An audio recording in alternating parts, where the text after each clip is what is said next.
the thing that I would want to highlight about this particular flop is that because the bet size is quite big here, we have to be quite aware that this is coming from immediately kind of a stronger or a more polarized range than a small bet would be, right? And that means that it's going to be harder for us to realize equity across three streets. It's going to be harder for us to just win the pot by having certain hands check down on the turn and things like that. So if we hit the fold button here for this hand, what we'll see is that if we look at the actual strategy for what our range is doing here, there's quite a lot of hands that contain a straight draw that are folding. If we look here at the straight draw category, take a look at this, right? There's quite a lot of hands containing a king or a 10 that just fold here. And in fact, we only continue with hands that have a pair plus a 10 or a pair plus a king.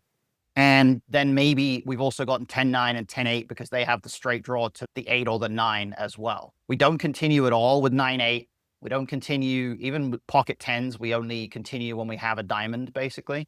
And all of this weaker 10x, the weaker king x that just has basically just a pure gut shot with no real additional equity, even with the backdoor flush draw, we just fold all that stuff, right? And this is actually quite common versus these larger bets that we do need to be really specific about the types of hands that we continue with. And then if we look at other categories of hands, there's a surprising number of hands that are seemingly fairly strong here that are also folding. We're never folding an ace, but look at the second pair and third pair categories. We're folding a weak queen a lot, right? We're folding like queen 9 we're even folding queen 9 with a backdoor sometimes, but queen 9 with no backdoor, instant fold, right? Any jack with no backdoor, or any jack even with a backdoor without the straight draw, just an immediate fold, right? So we really are going to be pretty specific to hands that also have that gut shot equity plus a pair, and any kind of queen or jack that is not really going to have much room to improve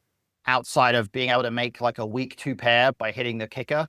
That stuff just folds. And so this type of board texture, these 3 Broadway cards, we do have to be really careful in terms of how we continue.